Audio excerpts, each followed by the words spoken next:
Good morning. How are you?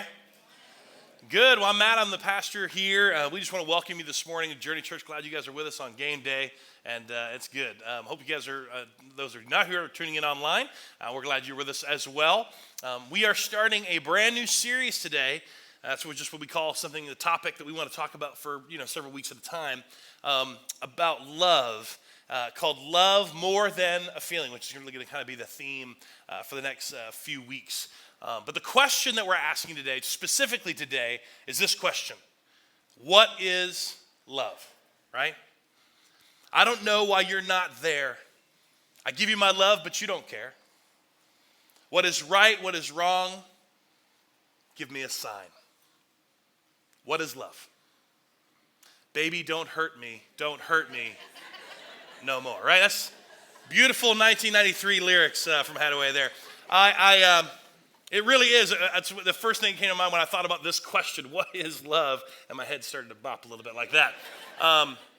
Is really this idea that we all have questions. And I want to make sure you guys remember that we want you guys ask questions of us as we walk through this series, questions that pertains to the topic, questions that's going on with you. We want to make sure that we're kind of engaging in the conversation that you're having. But we know that this is a big question for a lot of people.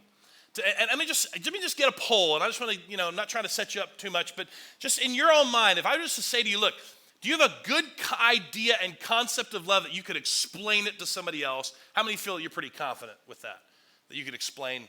That's hardly anyone. Okay, good. I'm glad we're talking about it today. Okay, and because love is specific things, but it's so many things.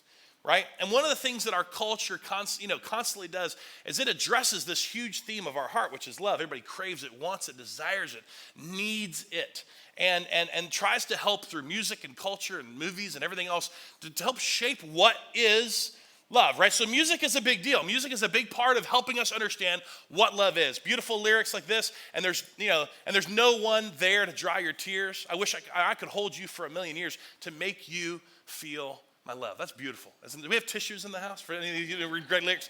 Here's a great country one that I remember loving. I crossed my heart and promised to give all I've got to give, make all your dreams come true. In all the world, you'll never find a love as true as mine. Go George, right? Right to the feels, doesn't he? Isn't that great? All right, keep going. This is going to be, loving you, No, it's easy because you're beautiful, right? Every day of my life is filled with loving you. Go Minnie, right? Beautiful lyrics. Continue to go on. We've got, what's the next one we got? Oh yeah, don't you know how sweet and wonderful life can be, right? I'm asking you, baby, to get it on with me. That's Marvin Gaye. Now we have to pause for just a minute, okay? We have to pause because if we're going to talk about music, because music is a very influential part of how we understand and express and talk about love. The problem with music is that, especially in our culture, love and sex kind of go hand in hand, and they're kind of sung about the exact same way, kind of expressed. And listen, I couldn't pull up any examples of today. That's for the PG-13 week that we're going to do in a few weeks. Couldn't pull up any real good examples today, but I wanted to show some old examples. I was 13 years old singing Belle Biv DeVoe, smack it, flip it, rub it down. I was singing that at 13 years old, didn't know why, right? I know now.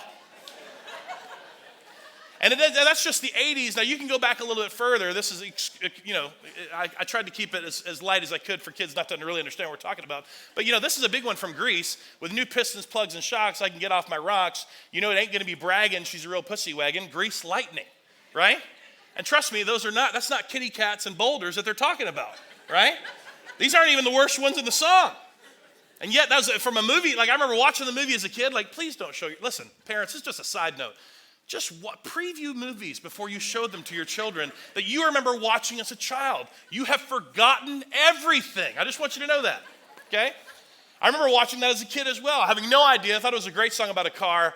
I was mistaken. All right, so even movies. Now, movies are a big deal. Movies kind of influence our culture, too, in terms of just kind of defining love, right? This is beautiful. You have bewitched me, soul and body, Pride and Prejudice, right? Sense and Sensibility, Downtons and Abbeys. We trust the British, right, for all this, beautiful wisdom, right? We have, I love this one, Death Cannot Stop True Love. All it can do is delay it for a while. Remember that? Princess Bride? Isn't that great? This beautiful scene right here that's next. I love this scene. I love you. I know. You know what I'm saying? Where's the Kleenex? Seriously, that's a moving scene right there for love, right? And then, of course, we have this one, you complete me, right? Everybody knows that. And she's just like, shut up. You had me at hello, right? Beautiful, but beautiful picture there. Movies, music, poems, poets, and just a couple of good examples like E.E. Cummings.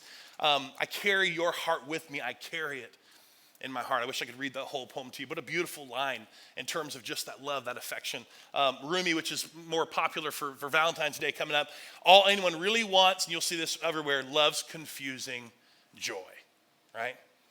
This is just a part of culture trying to help us understand love. Now, I wanted to give you some common examples of some current things. I went to Instagram just to show you a few things in terms of hashtags about love. These are some things I pulled up. Love wins. Love wins is a huge, huge hashtag that I personally hate. Why? Because it doesn't mean anything, right? And why doesn't it mean anything? Because people have tried to make it mean everything. That's why I don't like it. So love wins. It's a 1.8 million posts alone on Instagram that have hashtagged something love wins. Oh, she's wonderful, love wins. I got a job promotion today, love wins. It's whatever you want it to mean, right? We just use love sometimes in these grand, ambiguous ideas. Love has no gender. There's also love has no color. There's all these things kind of playing itself out saying, look, if I call it love, then it's my business, it's personal, it's subjective. It's not an objective thing, it's a subjective thing for me. And so there's a lot of posts driven about that.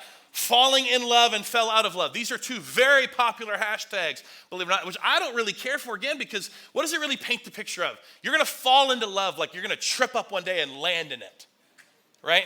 That's kind of what the picture paints. And falling out of love, therefore, is just as easy. That I just happened to misstep maybe a few times, and now I fell out of love.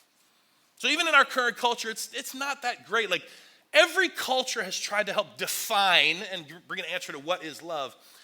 And it may hit on elements and it may hit on certain emotions and feelings, but it's like it doesn't hit any of it, but it tries to hit all of it. Does that make sense? And that has been every culture for generation after generation trying to understand this big idea of what is love. And so today, that's what we're talking about. This question, how do we approach the answer to this question? And because it's something that you and I crave, desire, thirst for in our life, we have to talk about, and the way I'm going to use this word is, let's talk about how you and I approach defining love, how we approach our own personal definitions of trying to define love. And the creative team came up with a great visual illustration I want to show you. This is a great visual they came up with, so hopefully you guys will be able to take it home with you. I'm going to slip on some love here in just a minute. Let me just slip into some love. All right, here we go. Sometimes we approach love kind of like this. We want our love to kind of be very niche-driven, very specific, very fun and fulfilling for what specifically we want that love to be designed for. Maybe it's like this. Maybe it's light and airy and feels good, and maybe it has thumb holes. And I have no ideas what these are for at all, but there are thumb holes on it. Maybe that's what you need, right? Your definition, your approach to love is going to be light, and it's going to be fulfilling to a specific niche or a specific need in your life. Maybe it's emotional. Maybe there's just an emotional connection that you desperately need, and therefore that's what you want. And maybe it's physical. Maybe that's where the whole friends with benefits come from. We want to have just this physical connection, but that's it. And it's got to be light. It's got to fulfill that part of it, but you don't want anything else with it. If it gets too heavy, if it comes with baggage, if it gets a little bit too complicated and not really simple, then we don't want it. That's not what we view love is. We want love to be this, just fun, fulfilling, very specific needs in our life. No matter what they may be, we want it to be light and simple as it can possibly get. Another way sometimes that we approach love is like this. Let me see if this works. Oh, there we go, button to them there. All right. A lot of times we approach love like this.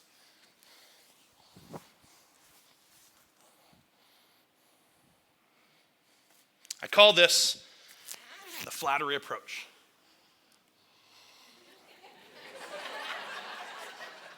I don't know about you, but I look amazing in this jacket. Sometimes we approach love from a defining place of how it's going to make us look and how it's going to make us feel. It's all about that sort of idea of flattery, right? Oh, he's so handsome. She's so gorgeous. Oh, I'm really dating up. I can't believe I'm dating them. I mean, look what he's able to do. Look what she has done. Look at how they make. This is the kind of love that sweeps you off your feet and overwhelms you because it just makes you feel so amazing. You begin to glow, really, right? There's an approach to love that really, it's kind of all about how it's going to make me look and how it's going to make me feel. And again, it's not that those feelings are bad. It's just that this is sometimes the way in which we define love. It's kind of just, it's centered around this idea of flattery. All right, let me keep going. For some people, and this actually may be a little bit more folks in the room, this is our effort to kind of do an all-in-one. This approach is a little bit more what I call functional, right? You need love to be a little bit more functional, something that kind of weathers several seasons. You know, it needs to be able to do several things. It's somewhat waterproof. I mean, this is one of the beautiful, I got this at like a yard sale and amazing. I like to lie to people and tell them I work for Dish Network. It's such fun. It's so much fun, right? But it's got like a zip out liner. It's got like a zip out liner. So, you know, it's kind of warm, but it's not too warm. And if it's too warm, I can zip out the liner. It's very functional. It's very practical, right? This jacket. That's a lot of times, somehow people just approach love from a very practical standpoint. Look, it just works. You know, we both have the same interests. We both work similar job fields. This is where he is. This is where she is. I mean, he's got making good decisions. He's making good life choices. Maybe this will work. She wants to spend time with me, but she's independent. She doesn't, I'm not bringing all this other emotional baggage into the picture. Like, it just works. It's just practical. It's just functional. This, therefore, is how we define love.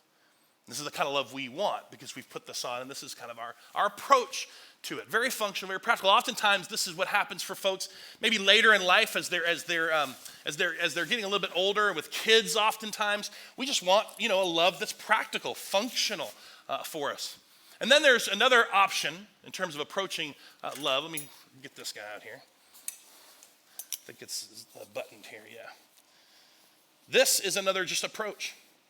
This may, hit some folks in home, but this approach is all about how it feels, right?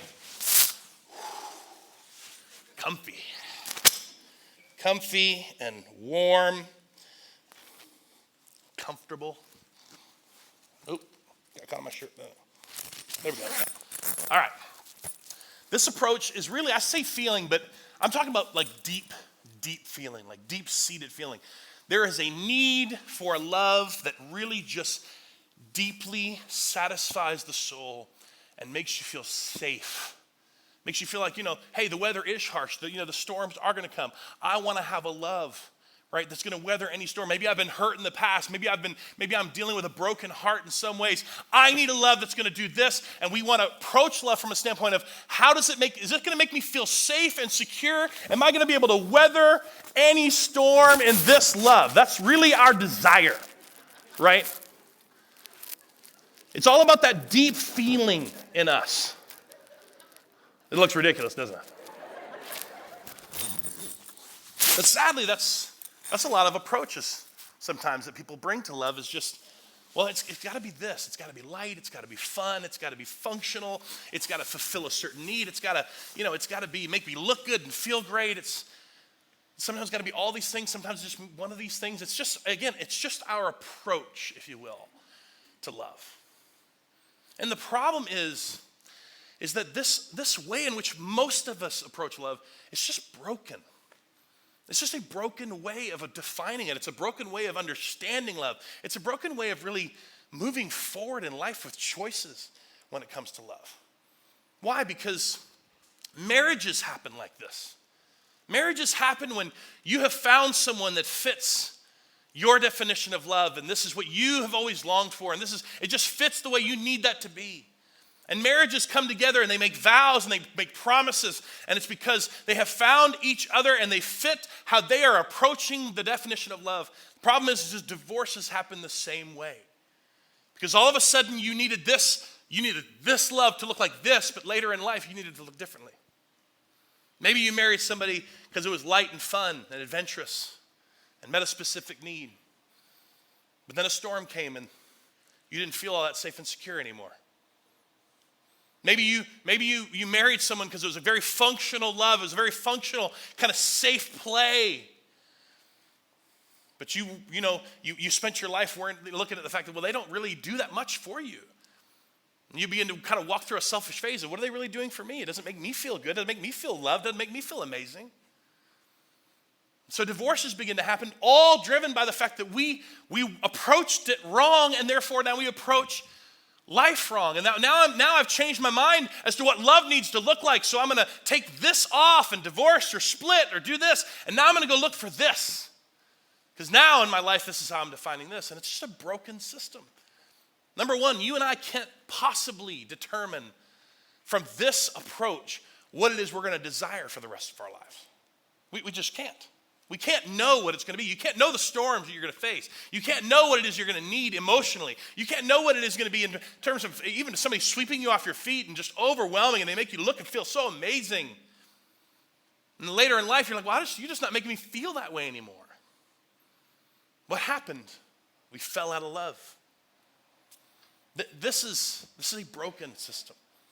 And then, of course, there's the occasional time when somebody's trying to wear all the jackets all at once. And you have this, love unicorn in mind, if you will, of somebody that's going to be, fun and adventurous and fulfill this specific need, but also help you deep-seated in your feelings, feel secure and there, but they're also going to be fully functional, and they're going to make you feel and look amazing.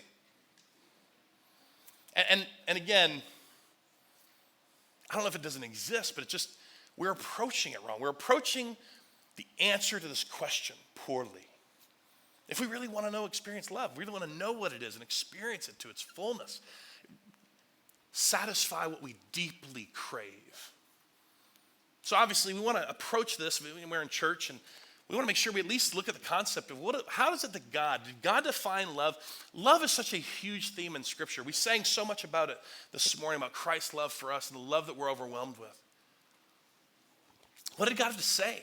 He talks about love a lot, and there's a lot written in terms of, and maybe not using the words we would use today, but it's a lot written about relationships and how they function and what happens between men and women and families and just how that works. But what about love as a big theme, as an understanding of what love is? Well, Paul, who wrote most of the New Testament, in one of his letters to the Corinthians, to the church in Corinth, he actually had an opportunity, and he kind of, by the Spirit's, the Spirit kind of working through him, he begins to pen in chapter 13 what love really is. And if you've been to a wedding any time, like in the last 20 years, you've heard this particular passage read that we're going to read together this morning. This is from 1 Corinthians 10. We're going to start right with where you normally hear it, again, in a service. But it's the definition that we get from Paul. It says, love is patient. Love is kind. It does not envy. It does not boast. It's not proud. It does not dishonor others. It's not self-seeking. It's not easily angered. It keeps no record of wrongs. Love does not delight in evil, but rejoices with the truth. It always protects, always trusts, always hopes, and always perseveres.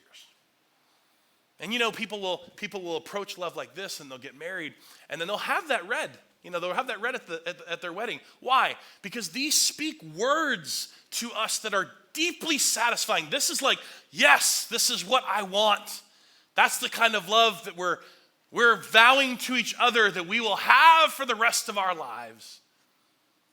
And yet, we approached love from from our emotions, from what it was gonna be for me and about me, and started with me. And yet it's funny that everything how love is described, the way Paul describes love to the Corinthians, it doesn't have anything to do with emotions. Emotions aren't even there. There's no characteristics there that have anything to do with just flat out emotions. Matter of fact, I put down just that idea that love is not about our feeling, flattery, function, or fulfillment. Love is simply not the way we approach it. Love is really a choice. At its core, love is a choice. Go back to the characteristics, if you will, that he gives. Patience. Patience is a choice. You choose to be patient or not. You choose to be kind or not.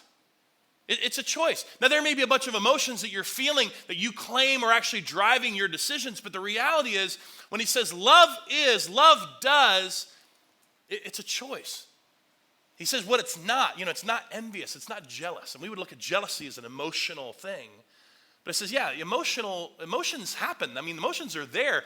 But love chooses not to be jealous. Love is a decision, a choice to not be envious, to not be boastful, to not be proud. Keep going. To not speak in a way that dishonors someone else. It's not selfish or self-serving. It's not angry. Again, anger would be, we consider emotion, but it says no. But love is this thing that chooses not to be angry. Love is expressed, it's not in anger. It doesn't keep records of wrongs. That's a choice to make. Love loves truth. Love loves truth. That's a choice. To protect, to trust, to hope, to persevere. These are choices we make. These are not feelings. Now, feelings and emotions come, but these are choices. And I know that's the biggest struggle you and I have, because when we watch a movie, right? If it wasn't for emotions, there'd be no chick flicks at all, and it would all be that scene from, Empire Strikes Back. It'd all be, I love you. I know. It'd just be simple, right? That would be it. That would be the extent. If it's just a choice, in our minds, if it's just up here, problem is we feel love here. Like it's emotional. It's passionate. It overwhelms us. It overtakes us. And so I know the tension immediately when you read that definition to be just choices. But Matt, where's emotion come in? Why is it so emotional to us? Well, because it's simple. Emotion always follows choice. Always follows choice.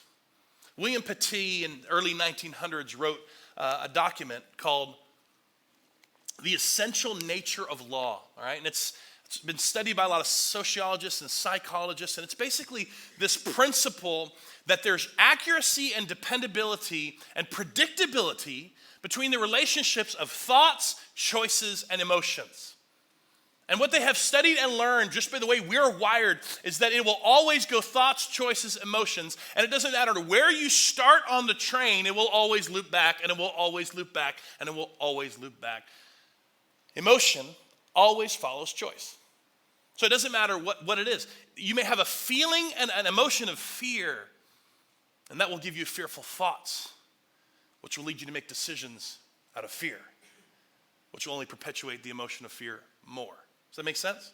You could start with choice. You could choose to jump off a cliff, cliff diving or jump, whatever these idiots that do. They just jump, right? You could choose to jump, and immediately what will follow? Emotions, either exhilaration or sheer panic, right? And then you will land, and then you'll have a thought. Let's do that again. I am never, ever doing that. You'll have a thought there, right? Thought, choice, emotion. This is something that we have predictability behind, that we can see and with accuracy, this beautiful picture of how it works. So emotion is present. Emotion is so part of love. Love is filled with emotion and passion, and it pulls at our heart, and it overwhelms us, but it is not what defines love. Love starts with a choice.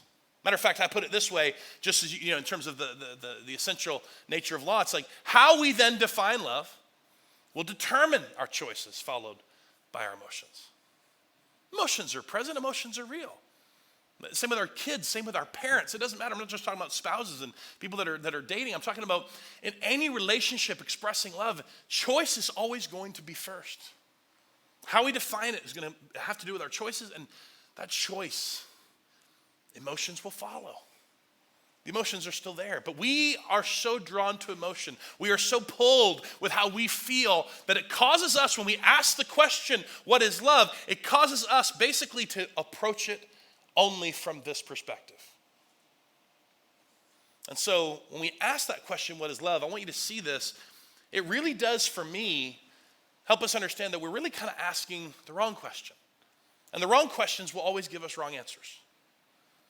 If we only want to approach love from a standpoint, well, what is love? How do I define those feelings? How do I define, that passion and that experience and that thing that I want to enjoy? How do I define that for my life and get it? The problem is when we ask those questions, and again, it starts with us, starts with our feelings, we have no choice but to just create our own. Again, these are 4 examples. You choose whatever you're dealing with. We have no choice but to start here. and say, well, this is the kind of love that I want. This is what to me love means. So we start with us and we start with this. We start asking what is love just from that aspect, and we're walking into the wrong answers, walking into a broken system no matter how you play it out. So I really do believe personally that if we want to experience love, if we want to experience the love that sort of God has defined as he's given us that beautiful picture in 1 Corinthians 13, we want to experience love in a way that's deeply satisfying. Then we want to stop short. We want to not ask that question that's going to lead us down the wrong path. I really do believe that to understand love, or that what is love, love starts with a who and not a what. See, when you get the idea that love is a choice, love is something that you choose, then guess what? The who becomes the full context of the choice. The who is the full context of the choice that you're going to make. Because I will make a choice for my child that's different than the choice I'll make for you, right? The who matters. When it comes to choices, who is the full context of why we are going to choose what we're going to choose. So it's in relationships. Again, when this approach happens, all I'm saying is that when this approach happens, when we're starting with us, then we start with the what love is to us, and then we try to go find the who that matches. We'll try to go find the who that fits. We'll try to go find the who, that unicorn love who, or that specific, doesn't matter. We'll go try to find the who to fit the what. It's a broken system. Versus understanding that if we want to really feel and experience love, we're going to start with who love is. Not just who in terms of relationship. We're going to talk more specifically next week on Valentine's Day, specifically about how it works between husbands and wives and people that are dating, and how that works between two people. But today I want to talk about more of a capital W who. That in order to really understand and begin to change the question that we're asking so we don't go down the wrong path and get the wrong answers, I really believe love starts with who and not what.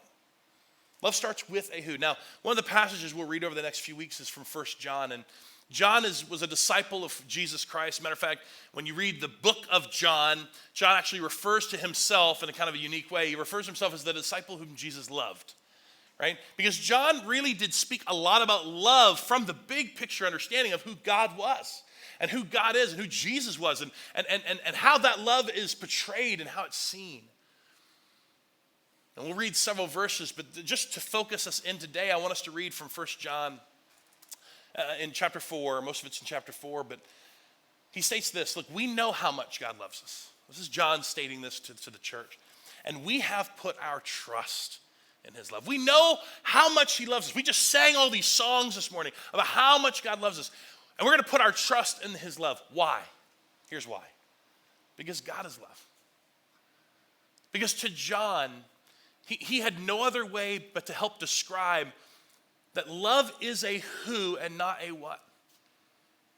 It starts always with this idea that God is love. And then he goes on to say, and then all who live in God all who live in love live in God, and God lives in them. That it starts with a who. Before it gets to the what, before the emotions come, before the choices are made, before we get to that 1 Corinthians part and says, I'm going to choose to be patient. I mean, we'll talk about it more next week, but we can choose. We can say, look, I'm going to put my name in the middle of that verse. Matt is patient. Matt is kind. Matt is never jealous, and Matt is all these things. I'm going to fail every time. Because love is not me. When we start with who, because when love is me, this is what I'm left with. When love is me, this is how I approach love. This is how I approach the question, what is love to me? But if I start with who, if I define love from the standpoint of who first, then I'll understand the choice that's made. And the emotion will come. I promise you. The emotion, the passion, the satisfaction will come. How we define love, defining what love is needs to start with who love is. It just needs to. In order to understand that deep, satisfying aspect of it, you just have to start there. And that's the challenge for today. The challenge for today is not really to kind of just, give you a visual example, but to say, look, I don't know where you are, and I have no idea what's going on in your life between parents and kids and siblings and spouses and the love tensions and relationships you're feeling in your life right now. I don't know the answer to that. I know that most of us have approached love this way. It started with us. And therefore, we define love based on us. And the tension that we're feeling and the struggles that we're having oftentimes have to do with the fact that we tried to find who and the who's in our lives. And so our love story in life is broken sort of right away. Because people will continue to fail us, and friendships will fail us, and relationships will fail us, and then marriages fail us, and we don't know why. And it's usually because we've asked the wrong question, we've approached it the wrong way, versus just reshaping it and saying, look, in order to experience that beautiful picture of love is kind and patient. It's not envious. It's not proud or boastful or rude. And it doesn't dishonor others. When I want to experience that love that always protects and always, gives hope and always perseveres. That's the kind of love my soul longs for. It has to start with a who. Every great love story has the same element in common. Now, it has similar things in common because we're drawn to those things. Every great love story, has passion. Every great love story has a conflict because, love has conflict. Every great love story has an obstacle to overcome, before the love. That's Romeo and Juliet, you know what I'm saying? Like everybody, and our hearts are just drawn to those things that are similar, but there is something that is exactly the same in every single love story. Every single love story starts with a who that chooses to give their love to another. Every single one starts with a who. And that who chooses to pour out their love and to give their love to someone else. Every love story starts that way. And that is the same for our love story. No matter where you are, no matter what your marriage looks like, or you're wishing for a marriage one day. You're waiting for that person to come into your life. You have a love story already that starts with a who. Because God chose, out of his amazing, beautiful, gracious, divine love, to give it to you, to pour it out for you and for me.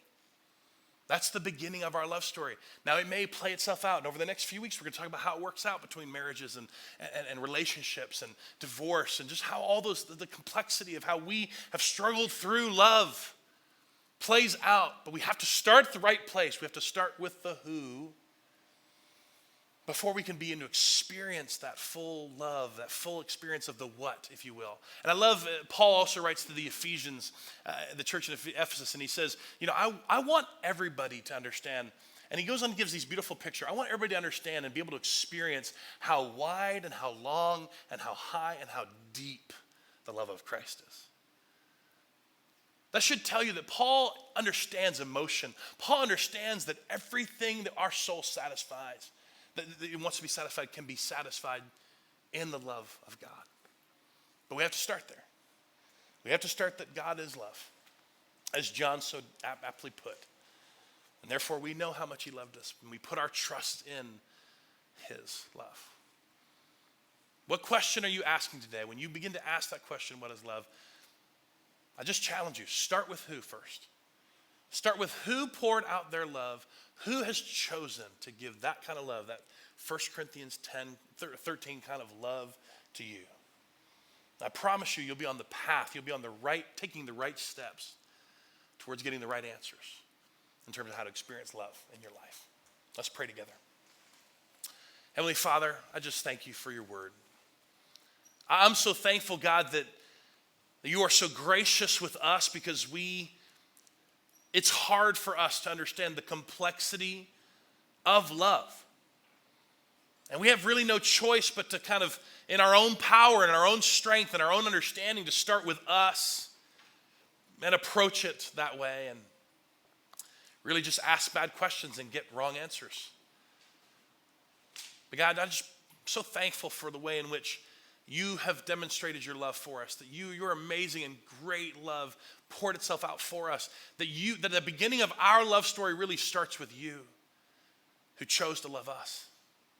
And that we have this beautiful opportunity to experience that same love, not just from you, but to give that same love to someone else, to experience that love with someone else in our life.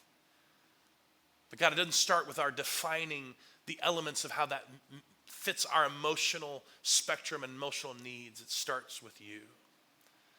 It starts with who love is. God, we're so thankful and so grateful that it's you that helps us define it. May you continue to challenge us with your word over the next few weeks as we go through a season of talking about love, that we would have an opportunity to experience the fullness of it, how wide, how deep, how long your love is. We thank you in Jesus' name. Amen.